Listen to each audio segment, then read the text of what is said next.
Combattants de l'indépendance, aujourd'hui victorieux,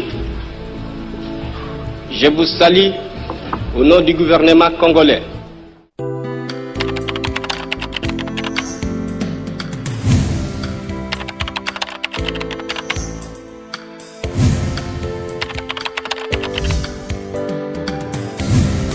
Merci. Dominique Mukenza. Jules, on va finir avec toi.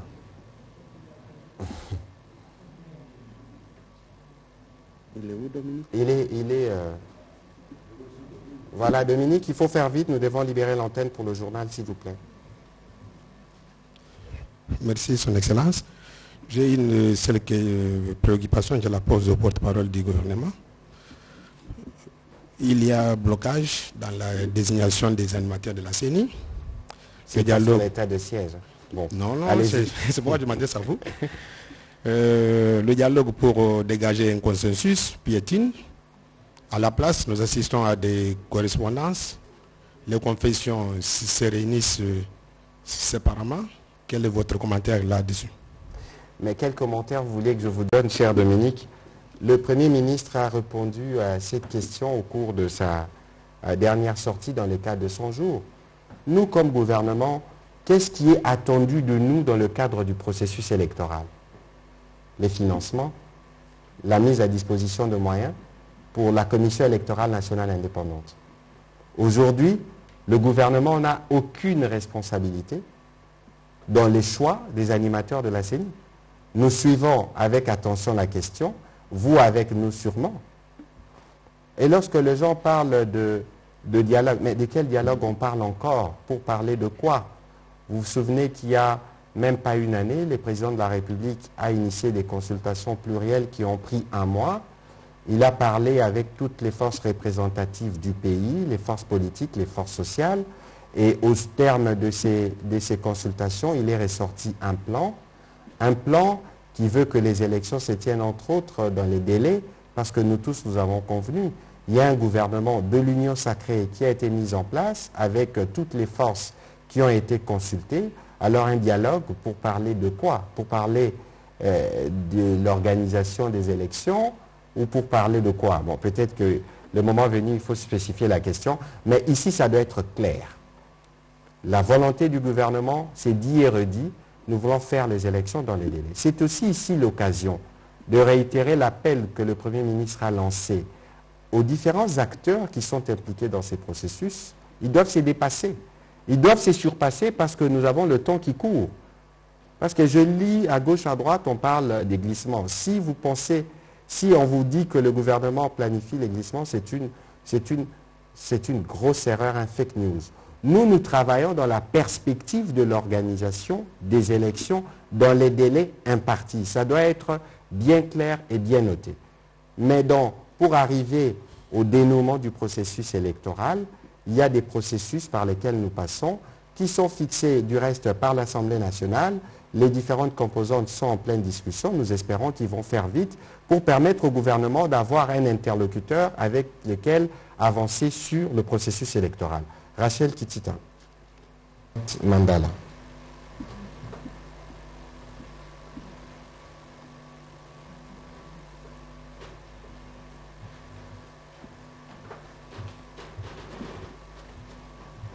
Merci, Excellence. Merci.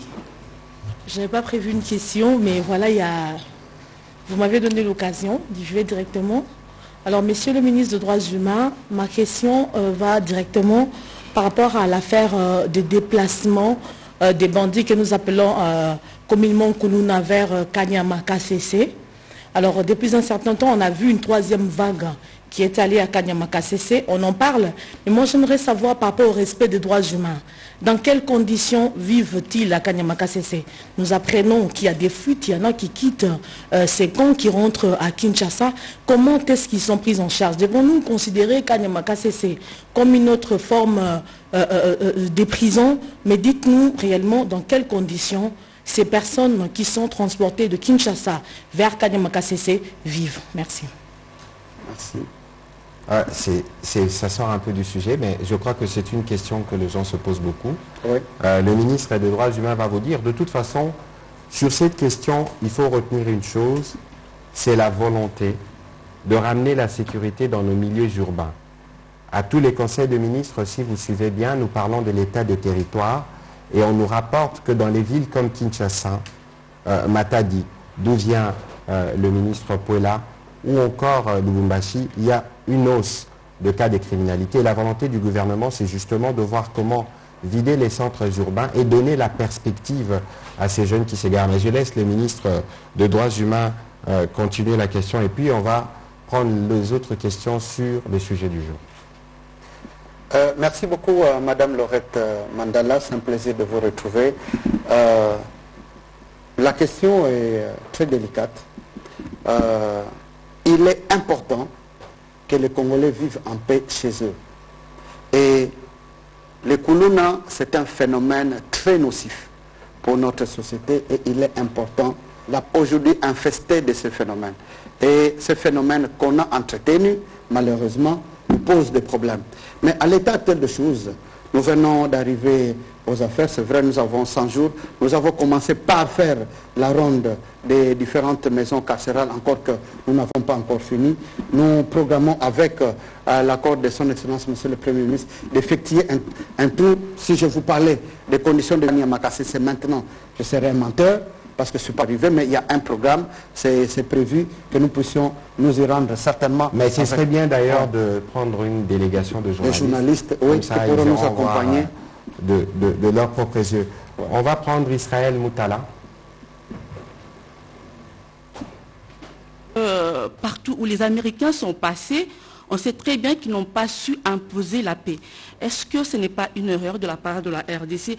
Est-ce que ceux qui pensent que ça a été une erreur, est-ce qu'ils ont tort?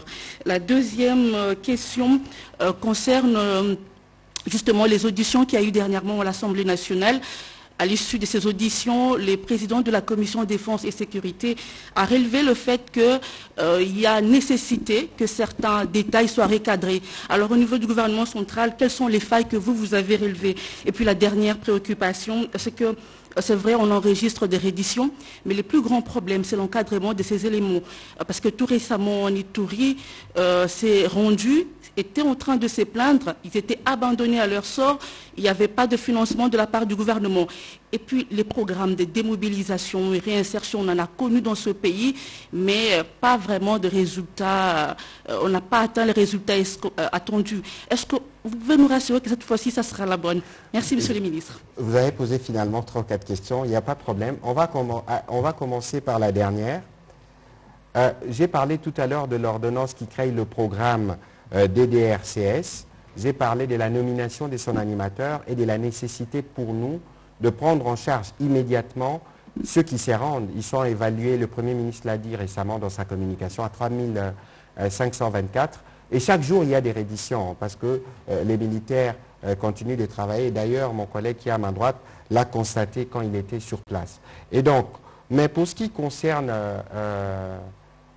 ce que nous, on a noté comme difficulté durant l'application de l'état de siège, je crois que le Premier ministre l'a révélé. Il y avait justement beaucoup de préoccupations sur l'administration de la justice. Nous étions sur place avec le président de la République, nous y avons fait 3 semaines. Il y avait des plaintes de la société civile. Je crois que quand nous sommes revenus, immédiatement après, la ministre de la Justice a pris une circulaire qui permettait à la justice civile d'opérer. Je parle sous le contrôle de mon collègue qui est juriste, qui pourra me compléter sur le sujet. Ça veut dire que nous-mêmes, nous sommes conscients de ce que cela représente comme responsabilité d'installer l'état de siège. Nous sommes conscients aussi que durant cet état de siège, il y a des réalités auxquelles nous devons impérativement faire face dans un terrain où des problèmes perdurent depuis 20-25 ans. Mais il ne faudrait pas nous reprocher des manquer de volonté. De toute évidence, nous ferons de notre mieux pour répondre à toutes les préoccupations. Alors, au sujet de l'arrivée des experts militaires américains, il ne faut pas qu'on s'élaise. Ici, c'est sur notre armée que nous devons compter en primeur. C'est pour ça d'ailleurs que nous avons lancé le programme Bendele Koyate. Nous allons le relancer bientôt parce que l'éruption nous a perturbés. Mais sur qui voulez-vous qu'on compte en premier? Si ce n'est pas notre armée. Moi, je me désole très souvent de regarder, de voir comment de manière, parfois, excusez-moi le terme, légère, nous tous, on s'en prend à nos militaires, on s'en moque, on rigole. Mais est-ce que vous avez conscience des sacrifices que ces hommes et ces femmes consentent pour la protection du pays? Les militaires, les enseignants, les personnels médicaux. Parfois, lorsque on dit des choses sur notre armée, il faut se regarder. Alors, l'armée, là, vous la diabolisez. Mais quand est-ce que vous aurez une autre? Le président de la République est arrivé, il a trouvé l'armée avec laquelle il travaille. Si vous regardez, les chefs d'état-major général est resté le même. Il ne faut pas demander au président Tshisekedi, même par pouvoir magique, de créer une armée en 5 ans. Ce ne serait pas républicain, parce que nous devons bâtir avec ce que nous avons. Donc, il y a des efforts qui sont faits dans le cadre du renforcement de l'armée, mais c'est dans le cadre de ces efforts, parce que nous faisons face au terrorisme qui est une menace mondiale. Il y a une coalition mondiale qui existe contre Daesh, qui a tenu des réunions, et d'ailleurs le ministre des Affaires étrangères, Christophe Lutundo, l'a pris par là-bas. Et c'est donc ce qui se passe chez nous ici, c'est un embryon. Vous savez que nous avons 9 voisins. Si on laisse ces concerts des terroristes et ces métastaser, mais toute la région sera perturbée et ça entachera la sécurité du continent et la sécurité mondiale. Et donc, dans le cadre, puisque nous sommes en partenariat avec le gouvernement américain, les experts qui sont spécialisés sur les questions de terrorisme sont arrivés. C'est notre armée qui fera la bataille. Ils viendront regarder les plans, quel type d'appui, quel type de besoins, quel type de renseignements, et nous verrons comment avancer. Donc ici, il faut considérer que c'est une coopération qui a pris forme, et d'ailleurs, nous devons nous réjouir de voir les Américains les premiers à se mobiliser à ce niveau-là, en dehors des amis kenyans qui viennent dans le cadre de la FIB avec la MONUSCO, mais nous souhaitons que d'autres pays, d'ailleurs, s'ils sont disponibles, les termes, nous pourrons en convenir, pour que nous puissions avoir une armée forte et puissante, capable de défaire ce terrorisme, parce que ceux-là ne se rendent pas comme les autres miliciens des groupes armés nationaux. Monsieur le ministre, peut-être un commentaire sur ces questions. Ah non, nous pensons que dans le cadre de la collaboration, lorsqu'il y a des situations qui menacent la paix, nous l'avons suivi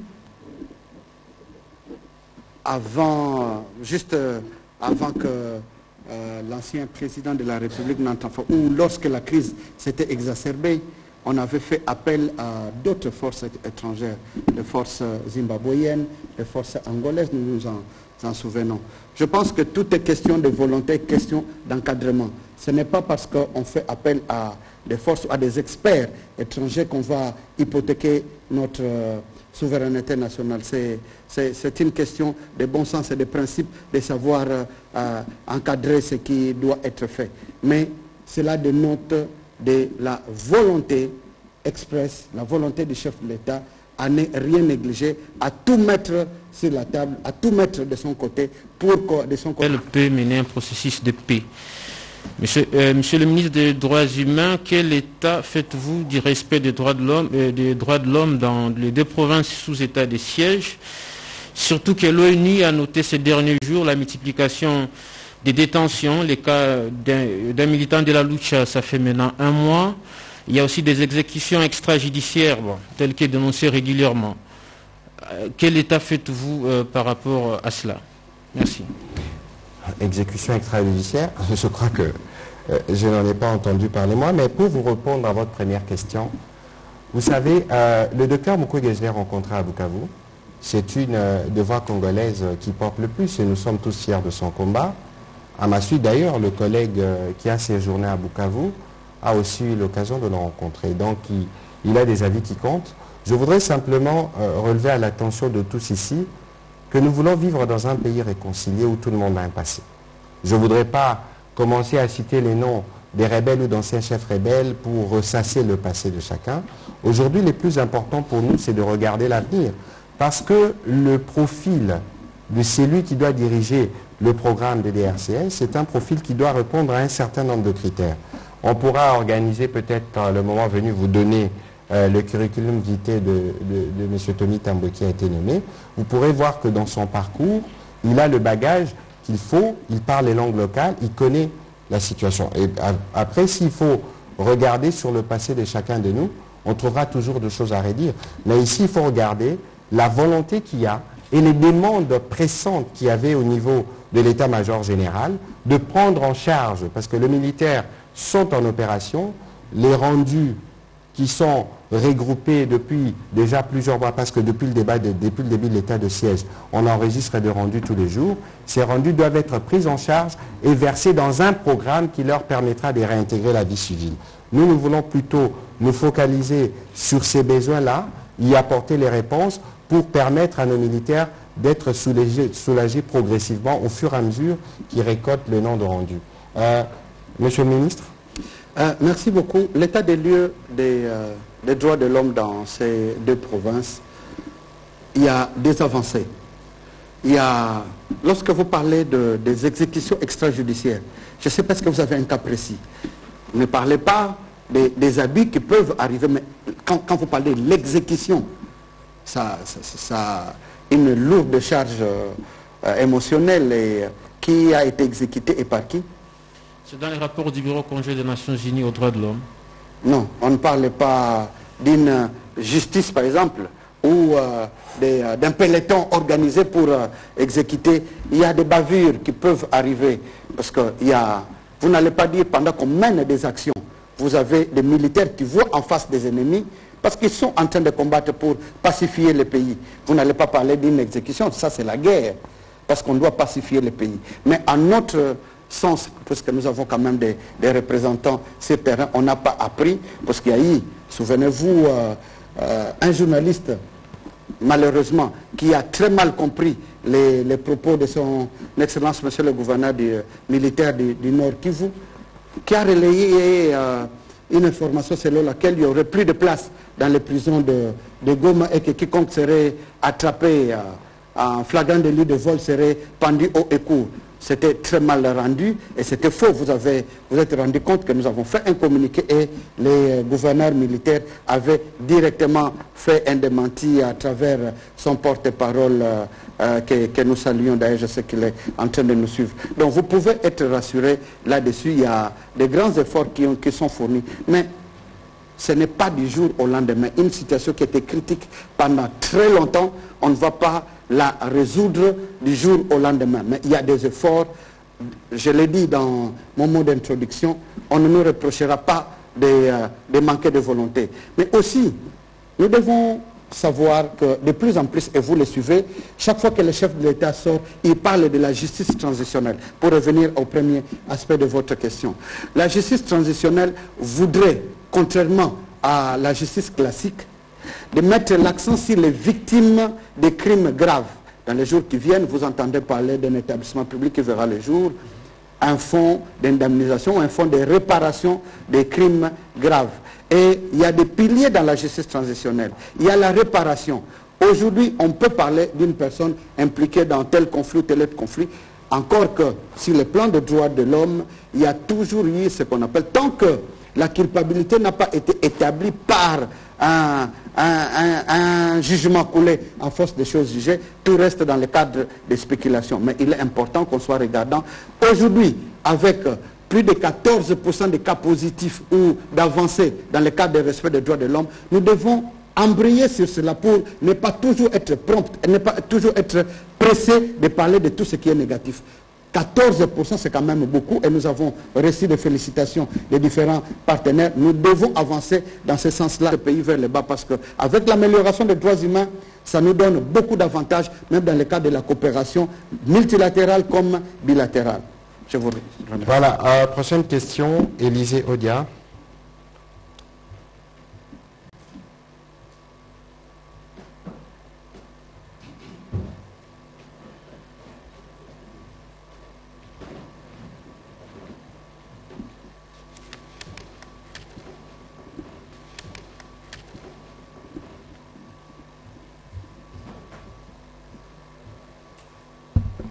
Bonsoir, Monsieur le ministre.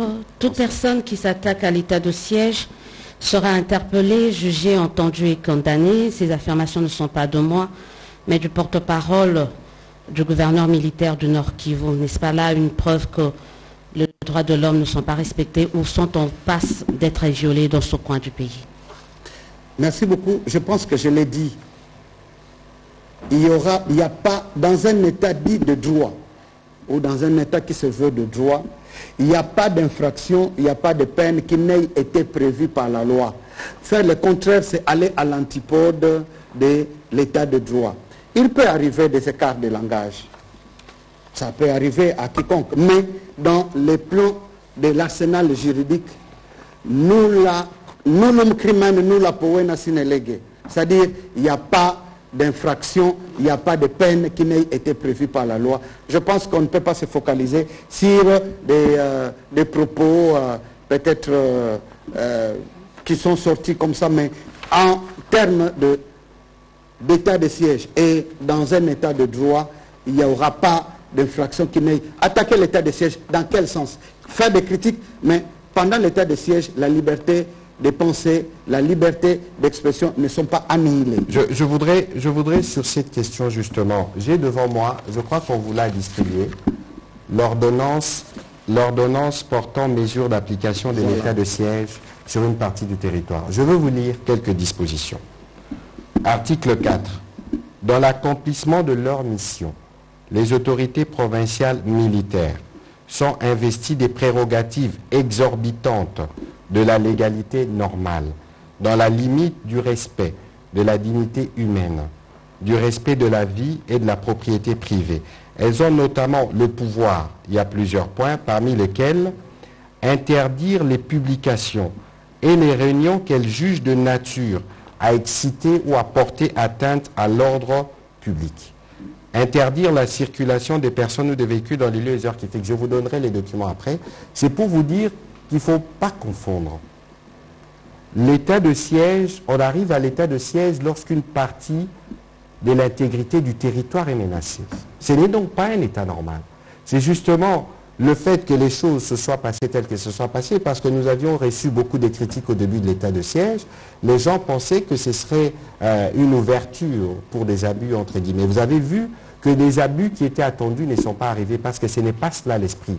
Mais les gens ne doivent pas confondre l'état de siège à un état normal. Ça veut dire qu'aujourd'hui, qui que vous soyez, député national soit-il, vous pouvez être, mais vous n'avez pas le droit, pendant l'état de siège, de tenir de réunions qui peuvent, si le gouverneur militaire estime porter atteinte à ce qui est organisé, vous ne pouvez pas. Vous ne pouvez pas non plus vous prévaloir de vos immunités, parce que nous sommes dans une période où on veut rétablir l'intégrité territoriale. C'est l'antichambre d'un état de guerre. Et vous savez que c'est un état d'exception, il ne faut pas qu'on les perde de vue. C'est ici l'occasion de rappeler aux uns aux autres. Parce que nous voyons qu'il y a des critiques qui viennent, qui fusent.